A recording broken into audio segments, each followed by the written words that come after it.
जय भीम, नमो बुद्धाय. स्वागत आहे भिक्खू ज्ञानज्योती यूट्यूब चॅनलमध्ये. जर तुम्ही सुद्धा आपल्या चॅनलवर नवीन आला असाल तर चॅनलला सबस्क्राईब करा, व्हिडिओला लाईक करा आणि व्हिडिओ शेअर करायला विसरू नका.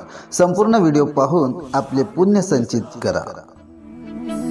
सुनो सुनो सिद्धार्थ कथा.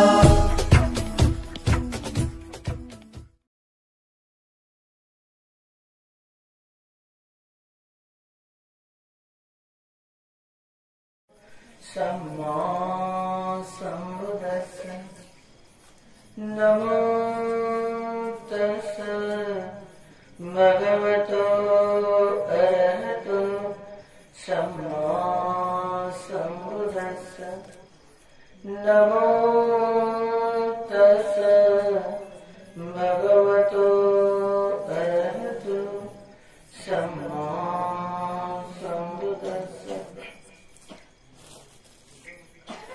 तेज बुद्धातीताच तेज बुद्धा अनागत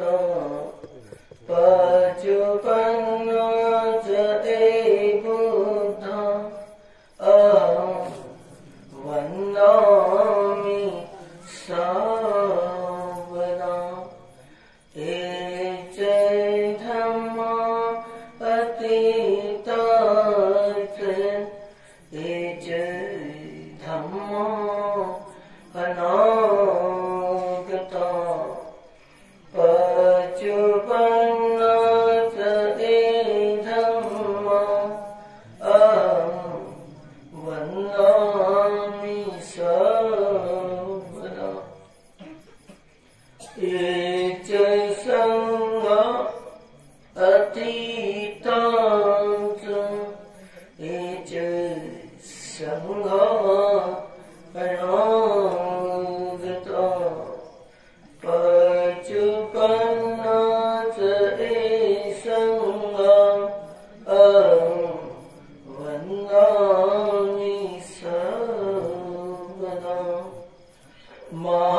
दरवर्षीप्रमाणे ह्याही वर्षी आपण या परिसरातील सर्व उपासक उपासिका या भूमीवर उपस्थित राहून आपण हा एक स्मृती दिवस आहे. या स्मृती दिवसाच्या एक निमित्तानं आपण आपल्या पुण्यपारमिता वाढवण्यासाठी एक प्रयत्न करीत आहोत. तर आपल्या या जीवनामध्ये आपण जो काही धम्म धारण करत असतो, धम्म हा एक आपण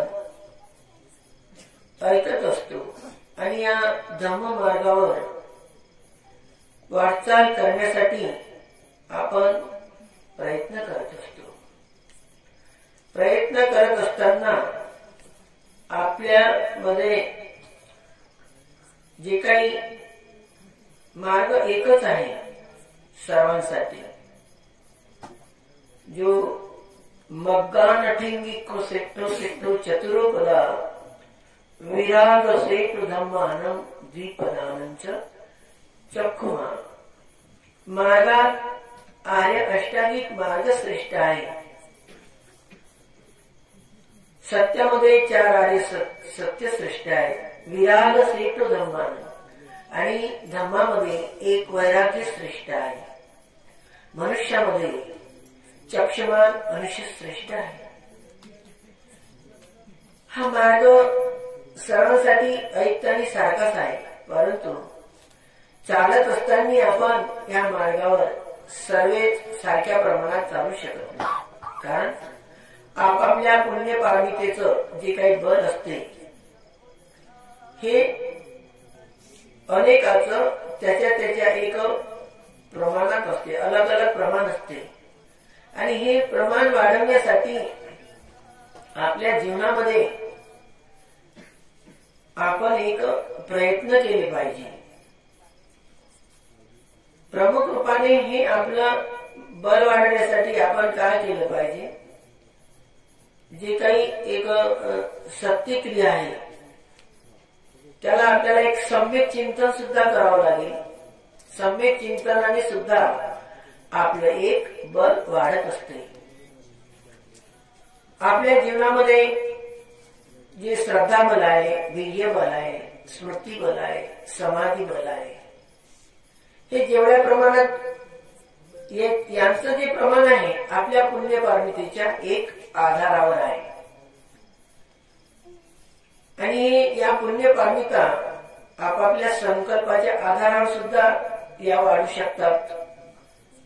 म्हणून आपण जे मनुष्य आहोत मनन करती ती मनुष्यानं आपण मनन केलं पाहिजे, चिंतन केलं पाहिजे आणि त्यानंतर आपल्यामध्ये एक संवेग उत्पन्न झाला पाहिजे।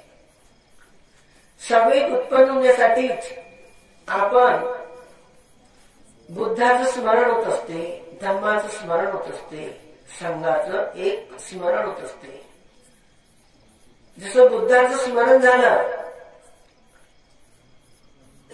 आपली जी एक श्रद्धा आहे, आपली जी एक श्रद्धा आहे ही आपल्यासाठी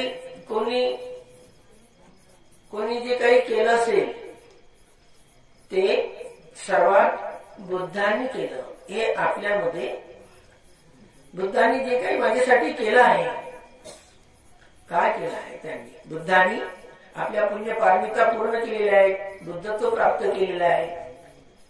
आपल्या मनाची जशी एक श्रद्धा राहील बुद्धाविषयी, धम्माविषयी आणि संघाविषयी श्रद्धा, बुद्धाविषयी जर आपलं सम्यक चिंतन राहील तर आपल्या मनामध्ये तसे संकल्प राहतील, तर आपणही तेवढ्या प्रमाणात आपलं शील पालन करू, तेवढ्या प्रमाणात आपल्याला समाधीचा अभ्यास करता येईल, तेवढ्याच प्रमाणामध्ये आपल्याला विपश्यना करता येईल आणि तेवढ्याच प्रमाणात आपल्याला एक पुण्य पारमिता वाढत जाईल। म्हणून ह्यासाठी भगवंतांनी आपल्या संपूर्ण जीवनामध्ये तर प्रवचन दिले, परंतु शेवटच्या प्रवचनात त्यांनी सांगितलं आहे की हे समजनीय म्हणजे संवेग उत्पन्न करण्यासाठी 4 ठिकाण आहेत, त्या ठिकाणी आपण एक गेलं पाहिजे। त्या ठिकाणाचं महत्व आपल्याला एक आपल्या चित्तात उत्पन्न झालं पाहिजे, त्या चित्ताचं उत्पन्न झालं पाहिजे। जसं बुद्धगयाविषयी आपल्या मनात अशा प्रकारे चिंतन असलं पाहिजे की ज्या ठिकाणी बुद्धाला एक बुद्धत्व प्राप्त झालेलं आहे त्या भूमीमध्ये असं बुद्धाचं महान असे एक बल आहे आणि त्या बलाच्या ठिकाणी मी जेव्हा जातो तर त्या ठिकाणी आपल्या मनातील ज्या काही श्रद्धा वाढल्यानंतर काय होत असते, आपल्या मनातील जी काही शंका आहे ही कमी होत असते। शंका कमी करण्यासाठी श्रद्धा एक आपली श्रद्धेचं प्रमाण एक वाढलं पाहिजे. जसं आपण एक म्हणत असतो, जशी वंदना म्हणत असतो आपण म्हणतो ना, उत्तमं नेन मन्येयं पादपंसु अरुत्तमं बुद्धेयो खलितो दोषो बुद्धो खमतु तम म्हणतो ना, आपल्या श्रद्धेने म्हणतो. तर या गाथेचा अर्थ काय होत असते? भगवान हे भगवंता, आपला धर्म असीमित आहे.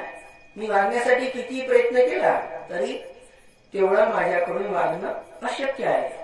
तेव्हा मी आपल्या चरण धुलीवर एक नतमस्तक होऊन आपल्याला मी एक माफी मागतो. हा त्याचा काय अर्थ आहे. आपण ही घरी वंदना म्हणत असतो, ठीक आहे. मग ही गाथा सार्थक झाली काय? खऱ्या अर्थानं खरोखरच आपण भगवंताच्या चरणधुलीवर आपलं मस्तक ठेवलं काय हे आपल्याला समजणं आवश्यक आहे की नाही? ठेवलं आहे का? नाही. तरी पण आपली श्रद्धा आहे, वाढत आहे. म्हणून आपण ज्या ठिकाणी जात असतो, जसं आपण बुद्ध घ्यायला गेलो, तर मग इथे भगवान बुद्धाचा पाय पडला असेल काय? नाही. तरी आपली श्रद्धा आपण भूमीला लागून आहे, ठीक आहे. पण खऱ्या अर्थानं आपल्या मनाने आपल्याला सांगितलं पाहिजे की नाही, ही चरणधूळ आहे. म्हणून बुद्धगयाच्या परिसरात गेल्यानंतर आपण काय करत असतो, तिथे आपण जसे इतर देशातील उपासक उपासिका भिक्षू भिक्षुणी त्या ठिकाणी एक वर्णन करत असतात. ज्या ठिकाणी भगवंतांनी तृतीयम चक्रमणम, तिसऱ्या आठवड्यात त्यांनी चक्रमण केलं आहे. 30 फूट जागेमध्ये सतत चालत राहिले 7 आठवडे, नाही का? तर भगवंतांनी जे केलं, बोधिसत्वांनी केलं हे आपल्याला माहित आहे. 6 वर्ष तप केलं, त्यांच्या शरीराचा हाडाचा सापडा झाला, डोळे खोलात गेले, आहे की नाही? पण बुद्ध झाल्यानंतरही भगवंतांनी 7 आठवडे भोजन केलं याचं उदाहरण नाही. हे चिंतन केल्यानंतर आपल्यामध्ये उपोषण करण्याची एक चित्ताला एक सवय लागत असते, बल मिळत असते. आपणही उपोषण करत असतो. तर म्हणून त्या ठिकाणी आपण बरेचसे साधक जाऊन आलेले आहेत, आहे की नाही? पण तशा प्रकारचं वंदन केलेलं आहे का? नाही. म्हणून आपण जेव्हा कधी जाऊ तर तशा प्रकारचं आपण एक वंदन करून आलं पाहिजे की बुद्धांनी केलंय, माझ्यासाठीच केलं. म्हणून भगवंताचं जे प्रथम ध्यान आहे, पहिलं ध्यान कसं आहे? डोळे लावून आहे की नाही? नंतरचं ध्यान कसं आहे? डोळे खोलून आहे. द्वितीय अनिमेषम, अनिमेष लोचन. तिसरं ध्यान कसं आहे? चक्रमण करताना आहे. चौथं पुन्हा डोळे लावून आहे. म्हणून सुरुवातीला आपण जे ध्यान करतो, हे ध्यान या ध्यानाची वाढ होत आहे काय? तर ते कसं ओळखायचं असते? आपल्याला डोळे खोलून सुद्धा आपल्याला आनापान करता आलं पाहिजे, सवयींना पाहता आलं पाहिजे. मग आपल्याला पाहता डोळे खोलून सुद्धा करता येते असते. मग आपल्याला चक्रमण करून सुद्धा आपल्याला ध्यान करता येते का? अशा प्रकारे आपल्या ध्यानामध्ये मजबूती येत असते. आणि भगवंतांनी सांगितलं आहे की चक्रमणात केलेलं ध्यान अकंपित होत असते, म्हणजे ते लवकर नष्ट होऊ शकत नाही. तर अशा प्रकारे भांतीजींनी जे आपल्याला आनापानचा अभ्यास सांगितलेलाच आहे. तर बुद्धाविषयी आपली एक श्रद्धा असली पाहिजे. धम्माविषयी श्रद्धा आहे, हा एक असा एक धम्म आहे. तशी संघाविषयी श्रद्धा, जो भगवंताचा संघ आहे, जे अग्र महाश्रावक आहेत, सारीपुत्त आहे, महामोगलान आहे, अजून श्रावक आहेत ज्यांना एक अग्र उपाधी मिळालेली आहे. जसे महामोगलान आहेत, किती वृद्धिबळ प्राप्त केलेले होते, आहे की नाही? आणि त्यांना दिलेलं दान हे व्यर्थच जाऊ शकत नाही, असं त्या काळातील सर्वांना एक माहित होतं. कारण भगवंतांनी जेव्हा नंदोपनंद भुजंगाचं जेव्हा दमन केलं नाही का, त्यावेळेस मोगलांनीच केलं. नंदोपनंद भुजंग विउदम माहिती पुत्तेन तेर भुजगेन दमापियंतो इद्दुपदेश विधिना जितवा मृंदो तंते जसा भोगते जय मंगलाने. ते कमी क्षणात म्हणजे कमी क्षणामध्ये निरोध समापतीमध्ये जात होते.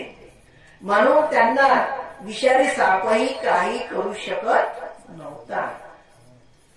म्हणून त्या काळामध्ये या महामोगला अग्रश्रावक भिक्षूंना लोक खूप मानत होते. त्यांचे सुद्धा बरेचसे स्तूप बनलेले आहेत, तयार आहेत. सारीपुत्राचे, महामोगलांचे ते अग्रश्रावक होते. म्हणून संघाविषयी जे अजून काही श्रावक आहेत, तर आपल्या मनातील जी श्रद्धा आहे, श्रद्धाबळ, वीर्यबळ, स्मृतीबळ, समाधीबळ आणि प्रज्ञाबळ, ह्या बलाच्या आधारे आपलं जीवन गावते एक सार्थक होत असते. आणि म्हणूनच हा जो एक चांगल्या प्रकारचा जो एक दिवस आहे नाही का, या ठिकाणी आपल्याला पुण्यकर्म करण्यासाठी मिळालेला आहे.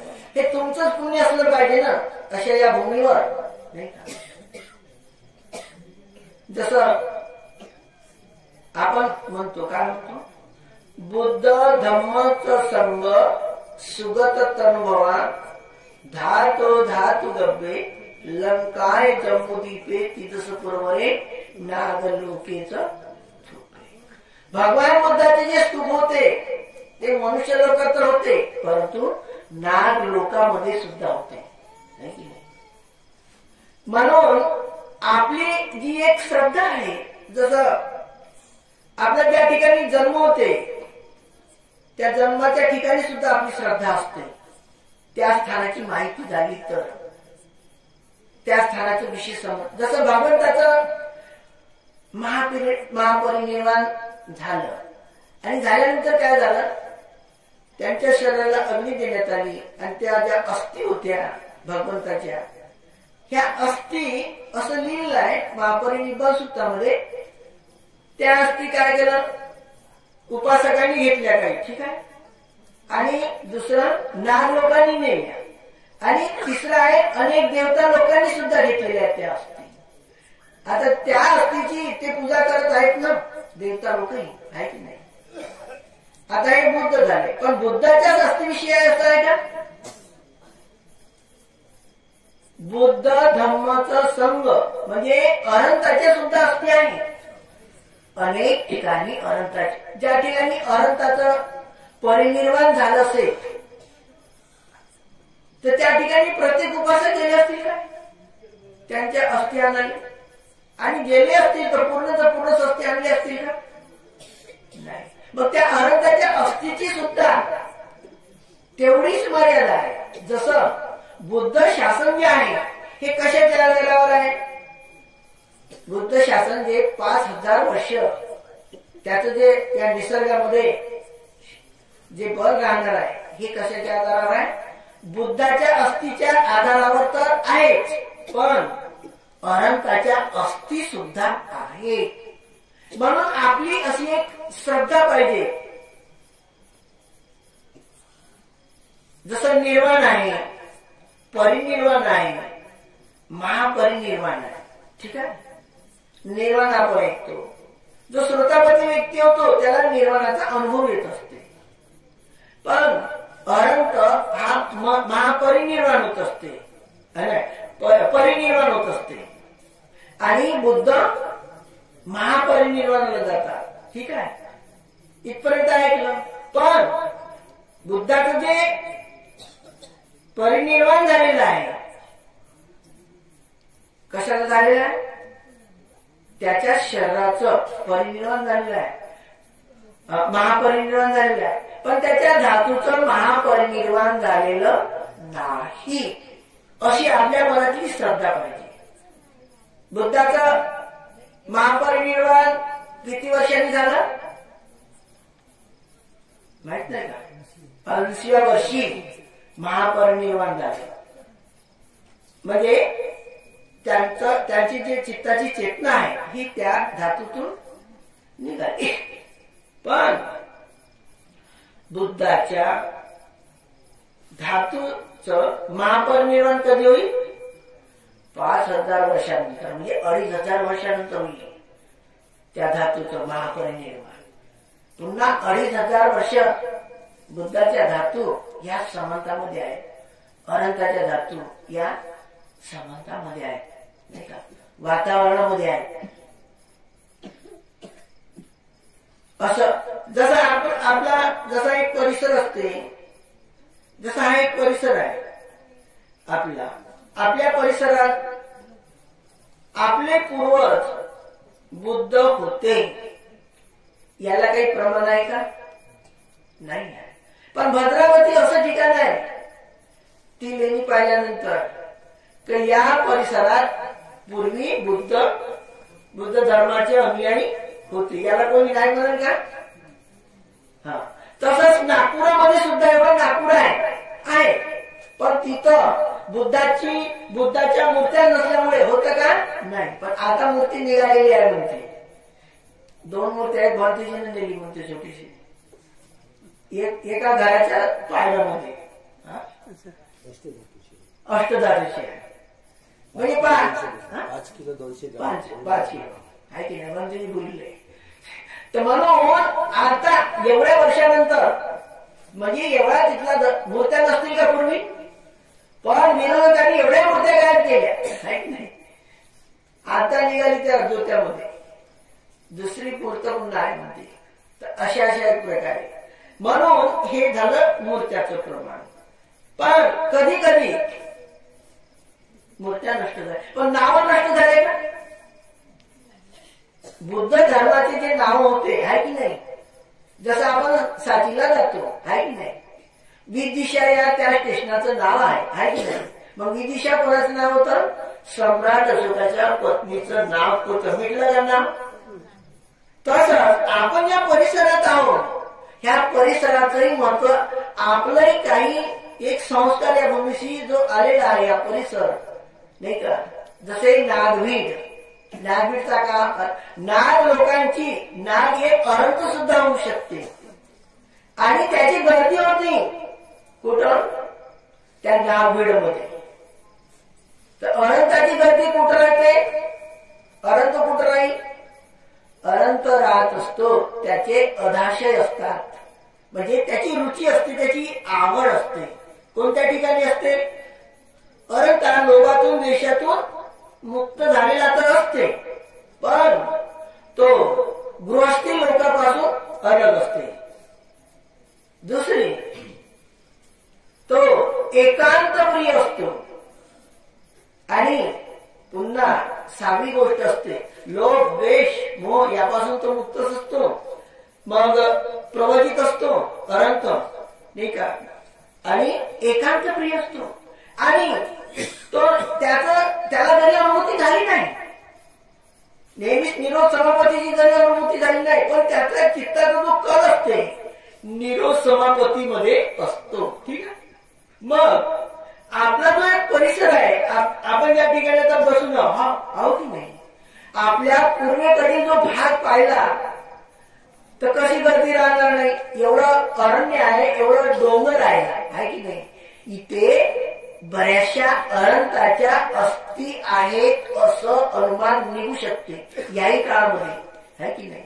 म्हणून हे कधी कधी अनुमान अशा म्हणजे अपेटी ठिकाणी समजा, आहे की नाही, कोणाच्या चित्तात उत्पन्न होत आहे तर हे सेंटरची एक निर्मिती या ठिकाणी विपश्यनेची म्हणा, एक धर्माच्या स्थानाची एक निर्मिती होत आहे. म्हणून जे बल असते, धातूचं जे बल असते हे विशेष प्रकारचं बल असते. धातूचं जे तेज असते हे अलग प्रकारचं तेज असते. म्हणून बुद्धाच्या धातूमध्ये का असते? जसे एक चुंबक असते, चुंबकावर काही लिहून ठेवल्या जात नाही, चुंबक काही कला करत नाही माझ्याकडे ये म्हणून, पण ते त्या चुंबकाच्या परिसरामध्ये ज्यामध्ये लोह्याचे गुण असतात, लोहसत्व असते, ते त्याकडे आकर्षित होत असतात.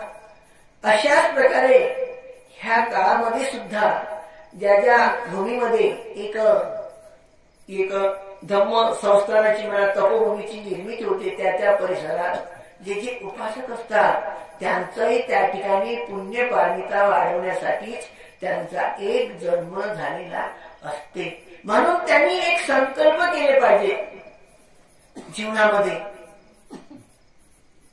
कधी एक वार्षिक संकल्प असते, ठीक आहे, कधी पौर्णिमेचा संकल्प असते, आणि कधी आठवड्याचा संकल्प असते, आणि कधी एका दिवसाचा संकल्प राहत असते, दररोजचा संकल्प राहत असते. वार्षिक संकल्प कसा आहे? अजूनही याही काळामध्ये काही उपासकाचे वार्षिक संकल्प सुरू झालेले आहेत.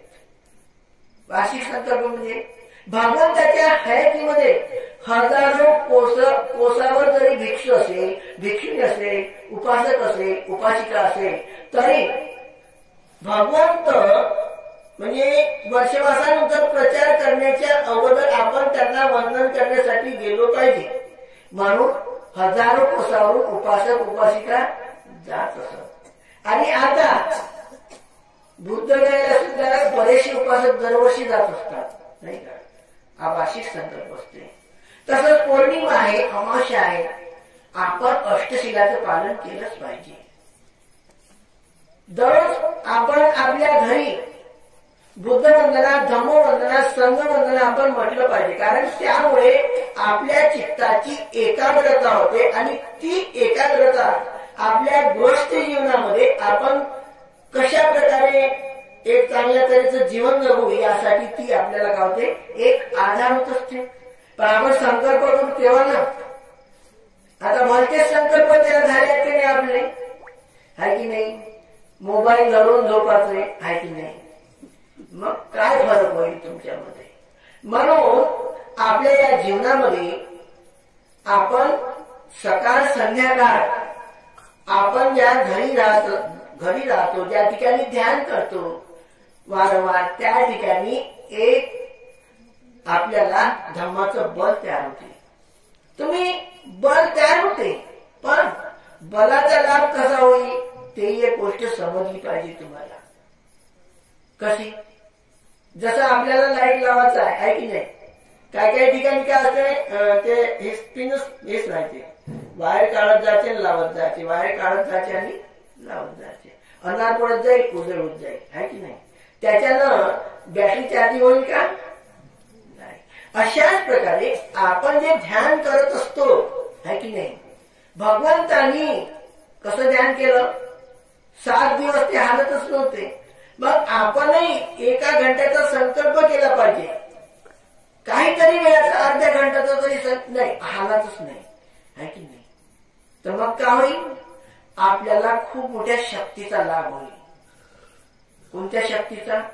या भूमीमध्ये अशी गुरुत्वाकर्षण शक्ती आहे की आपलं सारं सर्क्युलेशन सुरू होत असते, आणि शरीरातल्या ग्रंथी सुद्धा खुलून जात असतात, आणि अनेक बिमाऱ्या सुद्धा नष्ट होऊन जातात.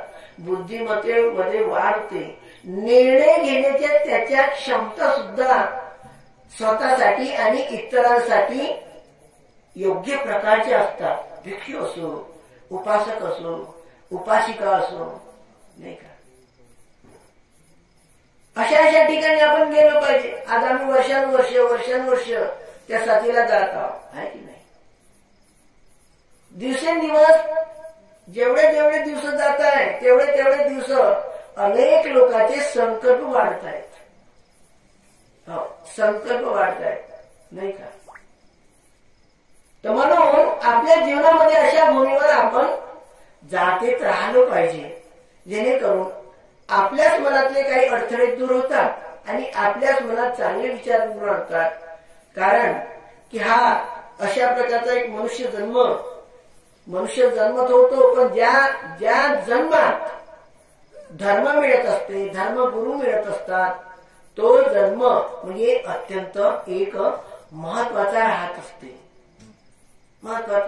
आता भारतीजीने सांगितलं ना, किती वेळा तुम्हाला सांगितलं आहे की नाही, दीप दान उत्सव नाही का.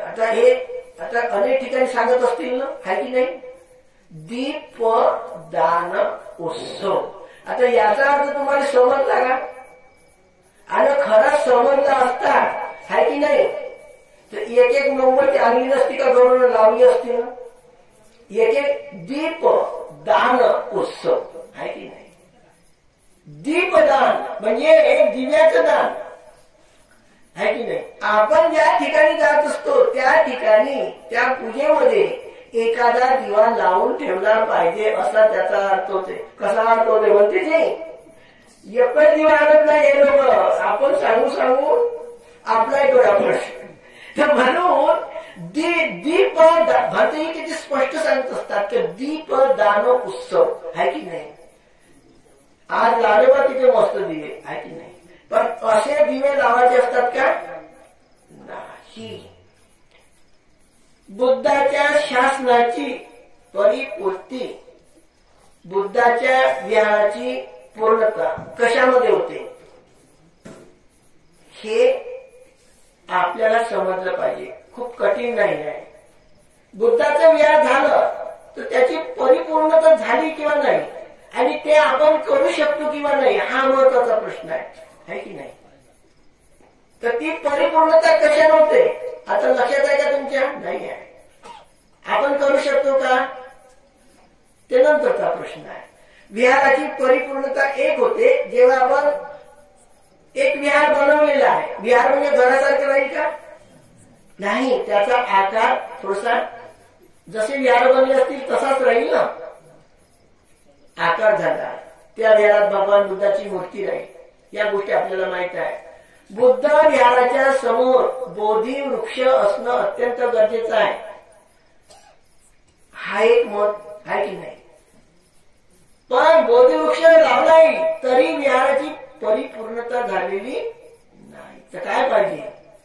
बुद्ध विहाराच्या परिसरात तुमच्या शक्तीनुसार तुम्ही स्तूप बांधला पाहिजे. तो आता आणि ते स्तूप बांधला पाहिजे, तो केवढा बांधू शकता असं काहीच नाही आहे. नाहीतर तुम्हाला असं वाटतं की भांतेजीने एवढा स्तूप बांधला, आता आमच्या त्यानं कसा बांधून होईल, आहे की नाही. तसं नाही आहे. स्तूप आहे 2-3 फुटाचाही राहू शकतो, 5 फुटाचाही राहू शकतो, 10 फुटाचाही राहू शकतो. आणि त्यामध्ये आपल्याला जर आपली धर्मावर श्रद्धा आहे, इहलोक परलोकावर श्रद्धा आहे, आपण ज्या अस्थी आणल्या आणि आपल्या मनात शंका असली की आपल्याला खऱ्या दिल्या किंवा खोट्या दिल्या, तो प्रश्न अलग राहील.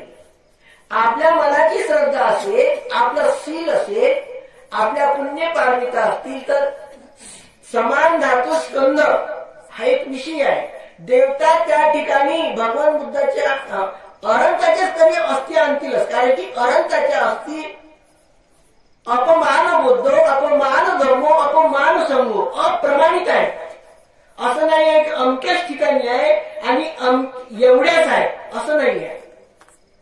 आणि या अस्थी अपमान बुद्धो, अपमान धर्मो, अपमान बुद्ध अप्रमाणित आहे, प्रमाण नाही आहे. बुद्धाचं शील असीमित आहे, त्याचं तेज आहे, ह्या सर्व पुण्य. तसाच संघ सुद्धा अप्रमाणित आहे. मग संघाच्या अस्थी सुद्धा वातावरणामध्ये आहेत की नाही.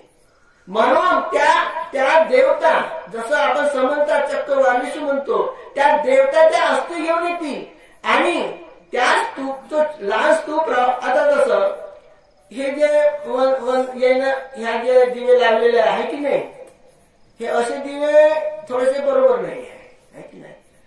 भांतेजीने सांगितलं आहे की नाही, शेणाचे स्तूप बनवत होते, कालांतराने बनवत होते आहे की नाही. आता याकडे शेणाचे स्तूप बनवता येतील का तुम्हाला? चोरी करायला लागल, सील तोडा लागल, कारण घरोघरी बैलच नाही आहे ना. मग शेणाचे नाही तर ठीक आहे, म्हणून छोटासा एक स्तूप बनवणं गरजेचं असते. त्या स्तूपाच्या निमित्तानं आपण एक दिवा लावत असतो, किंवा विहारात सुद्धा एक स्तूप राहत असते पूजेच्या समोर सुद्धा, ठीक आहे. तर म्हणून घनसारपदीपेन दीपेन तमदंसिना ती लोक दीप संबुद्धम पूजयामी तमोदम. गंभीर अर्थ आहे. ती लोक दीप, हा जो दिवा जरी तेलाचा असेल, परंतु मनुष्याला एखादी वस्तू पाहायची आहे तर त्याला कशाची गरज आहे? डोळ्याची गरज आहे आणि प्रकाशाची गरज आहे. एखाद्या अंधाऱ्या रूम मध्ये आपले डोळे आहेत, आपण गेलो तर ती मूर्ती आपल्याला दिसेल का? नाही दिसू शकत. डोळ्याची आवश्यकता आहे, प्रकाशाची आवश्यकता आहे की नाही? अशाच प्रकारे ती लोक दीप, मनुष्य लोक नाही, देवता लोकांना पाहण्यासाठी सुद्धा प्रकाशाची गरज आहे कोणत्याही जन्मामध्ये. म्हणून दीपदान उत्सव, या दीपदानाच्या आधारानं ज्या जन्मात आपण अरहंत होऊ त्यावेळेस आपल्या दिव्य चक्षुचे एक प्रमाण राहत असते, अलग अलग प्रमाणामध्ये राहत असते. म्हणून अरहंताच्या सत्यवाणीतून दीपदान उत्सव आहे की नाही. एक एक मनुष्य एक एक दिवा त्या स्तूपाच्या एक परिसरामध्ये लावत असतो. काय कारण असते? कधी ना कधी त्याचा जर विश्वास असेल की मनुष्य सर्व प्रकारच्या दुःखातून मुक्त होऊ शकतो, अरहंत होऊ शकतो. अरहंत होताच क्षणी, नाही का, होता क्षणी त्याला 3 विद्या प्राप्त होतात. त्याला उभे निवास अनुसती. जसं आपलं चित्त, आपण म्हणलं भूतकाळात जाऊ द्या तर जाईल, समज जिथपर्यंत आपल्याला 7 वर्षापर्यंत त्या घटना आठवतील. तशाच प्रकारे त्याला एवढं कळते की माझं जन्म घेण्याचं कारण खतम झालं, माझा जन्म होऊ शकत नाही. आणि एका क्षणात त्याला देवता लोक पाहता येते. पण त्याचं जे प्रमाण असते ते कसं असते? त्याच्या पुण्य पार्वतीच्या आधारावर असते. त्याच्यातला एक भाग दीपदान उत्सवात मधला एक दीपदानातला एक भाग राहत असते. म्हणून बुद्धगयाला जे इतर जे लोक येतात ना, तर दिव्यानं असं सजवून जात असते पूर्ण परिसर आहे ना. आपण म्हणतो बयाळ झाले म्हणतो, आता ते बयाळ आहे का आपण बयाळ होतं काय माहिती आहे. तर म्हणून दीपदान उत्सव जेव्हा स्तूप निर्माण होत असतात आहे की नाही. जशी एक मनुष्य असते, जसं बुद्धाच्या धातू आहेत, बुद्धाच्या धातूवर काय स्तूप आहे तर आपल्याला त्याची जाणीव होईल. अरहंताचे धातू कोण्या ठिकाणी आहेत त्याची आपल्याला असूनही आपल्याला आपण त्याच्या जवळूनही जाऊ तरी आपल्याला त्याची, आता जसे आहे, जसं आता हा एक डोंगर आहे आपल्या पूर्वेकडे. आता या अरण्यामध्ये म्हणजे जंगलामध्ये असे बरेचसे काही लोक, शेतकरी म्हणा, जंगली म्हणा, गुराखी म्हणा, जात नाही का? जातातच ना. आता जातात, याचा अर्थ तिथं अरहंताच्या धातू नाही आहे असं नाही आहे. देवता लोकांच्या सानिध्यात अरहंताच्या धातू असतातच. कारण की ही सत्यक्रिया आहे. बुद्ध धम्मत संघ सुगत तन्वा धातू गब्बे. स्तूपामध्ये तर गर्भामध्ये तर असतात, परंतु ज्या ज्या ठिकाणी असंख्य अरहंत झाले, अरहंताच्या धातूचं शरीराचं परिनिर्वाण झालेलं आहे. अरहंताच्या धातूचं सुद्धा महापरिनिर्वाण झालेलं नाही. हे एका वेळेसच होईल. बुद्धाच्या धातूचं महापरिनिर्वाण आणि अरहंताच्या धातूचं सुद्धा परिनिर्वाण एका वेळेस होईल. कधी? जेव्हा बुद्ध शासन समाप्त होईल पुन्हा 2500 वर्षानंतर. अशी जर आपली श्रद्धा होईल नाही का, तर तुम्हाला तुमच्या चित्तात असं एक उत्पन्न होईल नाही, आपण छोटं ना छोटं एक स्तूप बनवलंच पाहिजे.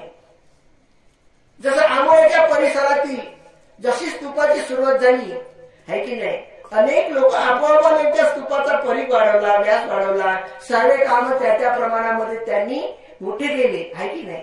तर तेव्हा म्हणजे ही चेतना कोणाची आहे? सम्राट अशोकाची चेतना आहे. कारण 8च ठिकाणी आहेत ना. मग इतके हजारोच्या कोसानं लांब उपासक उपासिका आहेत, त्यांचे पुण्य कर्म कसे होतील? त्यांच्या पुण्य पारमिता कशा वाढतील? म्हणून सम्राट अशोकांनी काय केलं, जेव्हा ते सम्राट बनले तेव्हा त्या 8ही स्तूपातल्या काही ठिकाणच्या वस्तू त्यांनी अरहंताच्याच आदेशानं, मार्गदर्शनानं त्या काढल्या. आणि भगवान बुद्धाचा जो एक धम्म आहे, भगवान बुद्धाचे जे उपदेश आहेत हे 84,000 उपदेश आहेत. 84,000 म्हणजे बुद्ध धम्म संघाचे बुद्धाचे 82,000 म्हणजे प्रवचन आहेत तुमच्या शब्दामध्ये. भगवंताचे प्रवचन किती आहेत? 82,000 आहेत आणि अनंताचे प्रवचन 2,000 आहेत. मग हे 84,000 जे प्रवचन आहेत हेही लोकांना हेही उपासकांच्या एक चित्तात उत्पन्न झालं पाहिजे म्हणून 84,000 स्तूप बनवण्याचा त्यांनी संकल्प केला. आणि त्या 84,000 स्तूपामध्ये 84,000 शहर निवडले. या जम्बूद्वीपातले 84,000 मोठे मोठे शहर निवडले आणि त्या शहरामध्ये 84,000 स्तूप तयार केले. आणि तयार केल्यानंतर या कार्तिक अमावस्येच्या दिवशी एका वेळेसच ते प्रवचनित करण्यात आले. तो दिवस म्हणजे हा कार्तिक अमावस्येचा दिवस होय. मग पहा बरं, तुम्हाला सुद्धा हा वार्षिक कार्यक्रम घेण्याची जी संधी मिळालेली आहे ही किती महत्वाची संधी मिळालेली आहे हे तुम्ही समजलं नाही पाहिजे का? आणि याची जाणीव ठेवून आपला जन्म किती महत्वाचा आहे. आणि या ठिकाणी आपण पुण्यकर्म करण्यासाठी, दानच नव्हे तर इतर प्रकारचे पुण्यकर्म करण्यासाठी आपण या ठिकाणी आपली चित्ताची चेतना तयार झाली पाहिजे. हे आपल्या मनाला आपण सांगितलं पाहिजे ना, आहे की नाही? भंतेजी तर प्रसंगानुसार सांगणारच आहेत. ठीक आहे. तर म्हणून दीपदानोत्सव आहे की नाही? तर बरेचसे दिवे लावले आहे की नाही? कोणी लातेने आता त्याला फेकफाक करते, आहे की नाही? आहे की नाही? तर म्हणून आपल्या एक घनसारपदी तेनं दीपेनं तमदंसिना ती लोक दीप संबोधन, तिन्ही लोकांचं जे ज्ञान आहे हे प्रकाशाशिवाय होऊ शकत नाही. म्हणून प्रत्येकाच्या शरीरामध्ये जे बल असते तसं इंद्रियामध्ये सुद्धा बल असते. चक्षु इंद्रिय, श्रोतेंद्रिय, घाणेंद्रिय, जीवेंद्रिय आणि जेव्हा अनंत होते त्याच्या इंद्रियामध्ये सुद्धा बल असते. त्या प्रमाणातच त्याला देवता लोक पाहता येतात. तर म्हणून आपल्या या जीवनामध्ये हे कशासाठी आहे? इमाय बुद्ध पूजा आहे, कथाय शुद्ध चित्तचा चिरंतिट्ट तू सद्धर्म लोकोंतो सुखी सुद्धा. ही चित्ताची चेतना कोणी केली? भगवंताच्या काळातील उपासकांनी, उपासिकेनी, राजे लोकांनी, महाराजांनी केली. चिरंतिट्ट तू सद्धर्म, चिरकालपर्यंत धर्म राहायला पाहिजे. तर कशाच्या आधारावर राहील? धातूच्या आधारावर राहील. मग धातू कुठं राहतील? स्तूपामध्ये राहतील. मग स्तूप हा चिरकालपर्यंत कसा राहील?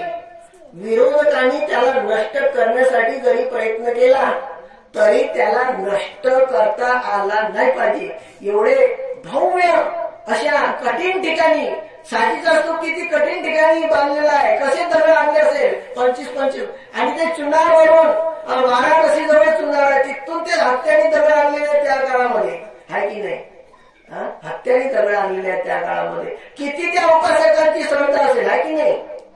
त्याच्यातलेच काही उपासक जन्मास आले असतील ना, म्हणूनच आंबोळ्याच्या स्तूपामध्ये सहकार्य करत आहेत. त्याला कोणी बोलून भरतीची काय पापले छापत नाही तर इकडे या दान करा म्हणून, आहे की नाही? आणि साथीला येतात. काय तुमच्या धर्माच्या तसं नाही आहे, नाही तर तुम्ही मला आमच्याच लोकांनी स्तूप बनवलं. आता एक उपासिका तेली समाजाची, आहे की नाही, साथीला आली आहे ना, आणि तिने आपल्या घरच्या माणसाला म्हटलं आपण एवढ्या पवित्र ठिकाणी आलो बरं, हो आपल्याला काहीतरी दान करायला लागेल. ठीक आहे म्हणे. आता दान कसं करायचं? चिठ्ठीवर लिहून दिलं 5 ट्रक गिट्टी दान. तेही समाजाची उपासिका आहे ना, तुमचा एक मोठा दान होते का नाही? तर अशा काही काही उपासिका. तर म्हणून आपल्या जीवनामध्ये जी संधी मिळत असते ही सर्वांना संधी मिळायला पाहिजे. तर म्हणून आता आहे की नाही, भक्तीची कार्यक्रमाला जात नाही, काम. अरे ज्यांनी अनेक जन्म, एक उपासकाला माझ्याकडं खूप रोज काढून बोलत होता. काय सांगावं भक्तीजी म्हणे तुम्हाला, तुम्ही सम्राट अशोकाची जयंती करत नाही. आता याला काय सांगावं म्हणलं, एवढा स्तूप तयार होत आहे की नाही? अरे मीच करत नाही सम्राट अशोकाचं काम. या परिसरातील सर्वच उपासक उपासिका करत आहेत त्यांच्या श्रद्धेनं. तो जरी दगडाचा दिसत असाल परंतु स्तूप करणाऱ्या लोकांचं जे चित्त आहे ते दगडासारखं नाही आहे, मजबूत आहे की नाही. बुद्धाच्या अस्थी कुठं राहिला पाहिजे, त्याचा आदर कसा केला पाहिजे आणि भविष्यातील लोकांना कसा धर्म मिळाला पाहिजे या शुद्ध चित्तानं भंतेजी काय करत नाही, फक्त भंतेजीचं नाव राहत असते तिथं, आहे की नाही.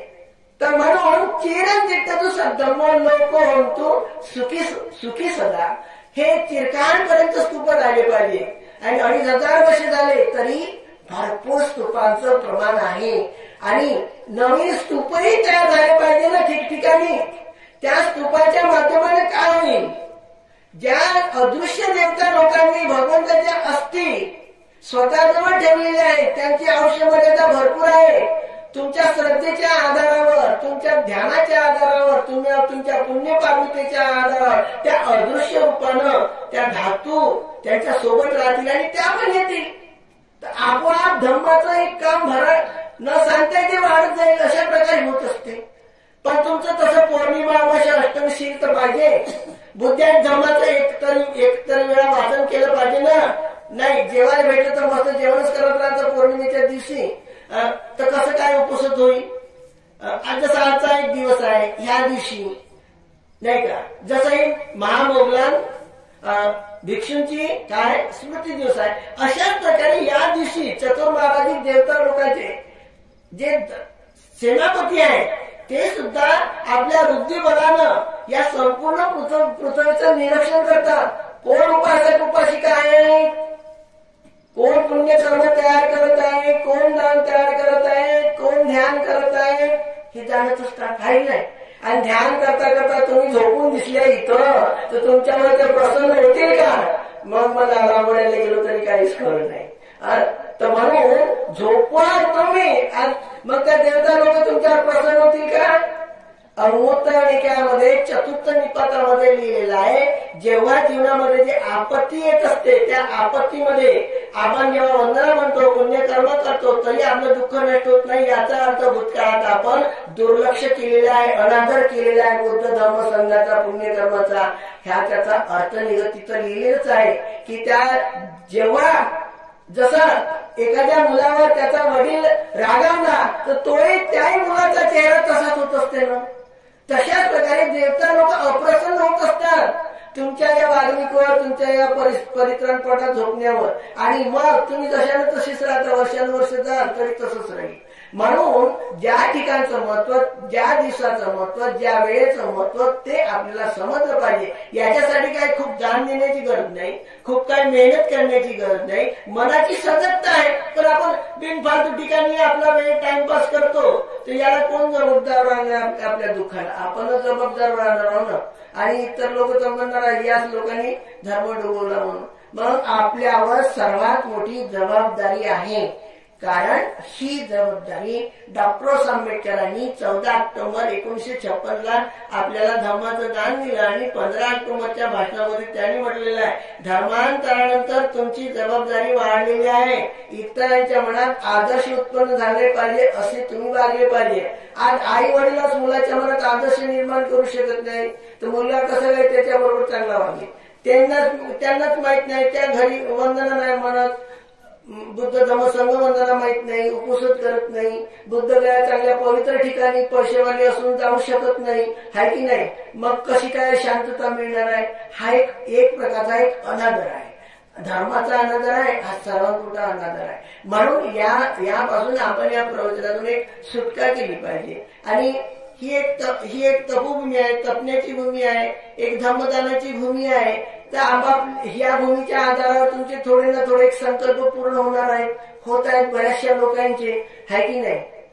किती चांगली भूमी आहे. आता आमच्या 2 भूम्या तर तुम्ही पाहता, आंबोळाई पाहता आणि रामदिगी पाहता, गुजगवानही पाहता. भलतेची करोडाचं दान येते, माझ्याकडे लाखाचं दान येते. लाखानं पैसा केला तर असे झाडं मला निर्माण नाही करता आले. धर्माचं काम धर्म करत असते, तुम्ही समजून घेतलं पाहिजे, आहे की नाही. भलतेजीला करोडाचं दान येते तरी असे झाडाचा फोटो काढा बरं मला. असे झाडच नाही त्या गुजगवानले, आंबोळे पैसे खर्च करून नाही, आहे की नाही. झाडापर्यंत पाईप लावून पोहोचून झाडे झाले. म्हणून हे झाडं निर्माण करण्याचं कोणी हे सर्व पुस्तकातच लिहून ठेवलेलं आहे. महापरिनिब्बाण सूत्रामध्ये आहे, ज्या ठिकाणी झाडं तयार होतात त्या ठिकाणी वृक्ष देवता राहत असतात. देवता लोकांच्या मनात ते प्रथम निर्माण होत असते, नंतर मनुष्य लोकात निर्माण होत असते.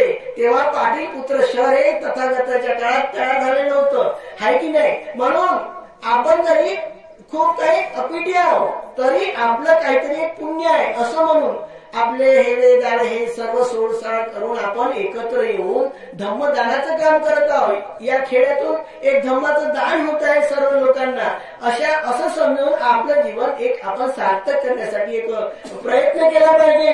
ठीक आहे. तर आपल्या भरपूर काही पुण्यपारमिता आहेत. याच्या अगोदरही आपण पुण्यकर्म केलेलं आहे, आजही पुण्यकर्मामध्ये सहभागी झालेलो आहोत आणि पुढे पुण्यकर्म होत आहे. ह्या पुण्यकर्माच्या आधारावर आपली चित्ताची चेतना जशी असली तशी होत असते. म्हणून आपले जे संकल्प आहेत, इमिना पुण्य कमेन मानबाल समागमो सतन समागमो तू यावर निब्बाण पत्त्या, एका जन्माचा, एका दिवसाचा किंवा एका वर्षाचा किंवा एका जन्माचा संकल्प नाही राहत. निर्वाण प्राप्तीपर्यंत मला मूर्खाची संगती न घडो, सज्जनांची संगती घडो. ह्या पुण्यकर्मामुळे असा ज्यांचा मानस असते तर जन्मोजन्मी कोण्या ना कोण्या निमित्ताने ते धर्माच्या संपर्कात जातील, धर्मश्रवण करतील आणि धार्मिक कामात मदत करतील, आपलं जीवन एक सफल करतील. म्हणून हे महत्वाचे संकल्प आहे.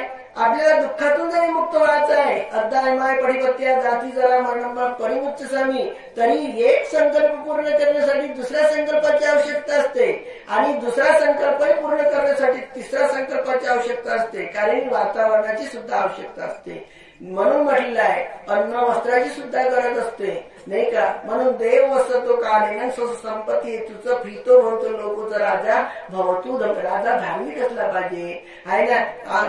योग्य वेळेवर पाऊस पडला पाहिजे, पावसामुळे अन्न उत्पन्न होत असते, वातावरण शांत राहत असते. हे सर्व कामं धर्म नियमानं चालत असतात. म्हणून आजच्या प्रसंगी आपण वेळात वेळ काढून या ठिकाणी आलेले आहे. तर आपलं भविष्यातलं जे जीवन आहे ही एक अनुमान आहे की तुमच्या पुण्यपारमिता धर्म तुमच्याकडेच आहे, तर त्याच्या आधारावर तुम्ही तुमचं जीवन एक सफल केलेलं पाहिजे. तर या ठिकाणी इथले जे काही सहकारी उपासक आहेत, उपासिका आहेत, आपापल्या पद्धतीने करत आहेत. सर्वच परिसरातील आपापल्या पद्धतीने या ठिकाणी सहभागी होत आहेत. तर अशाच प्रकारे चिरं तीर्थतु सद्धम भावी पिढीला सुद्धा एक चांगल्या कारण एक धम्म मिळो आणि सर्वांचं जे काही सर्वांच्या पुण्यपारमिता या भूमीच्या आधारानं सर्वांच्या पुण्यपारमितेचं प्रमाण वाढो आणि सर्वांचं मंगल हो. सर्वांनी आपण त्रिरत्नाला वंदन करू आणि आपल्या कार्यक्रमाचं या ठिकाणी समापन होईल. यानी दभूतानी समागतानी बुम्मानी माया निवकंतलिके तैतागतं देव मनुसं पूजितं बुद्धं नमस्सान सुवर्तियोतु. यानि भूतानि समागतानि बुम्मानि माया निवकंतलिके तैतागतं देव मनुसं पूजितं धम्मं नमस्सान सुवर्तियोतु. यानि भूतानि समागतानि बुम्मानि माया निवकंतलिके तैतागतं देव मनुसं पूजितं संघं नमस्सान सुवर्तियोतु. भवतु सर्व मंगल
असेच नवनवीन व्हिडिओसह भेटू पुढील व्हिडिओमध्ये. तोपर्यंत जय भीम, नमो बुद्धाय. सुनो सुनो सिद्धार्थ कथा, सत्य कथा.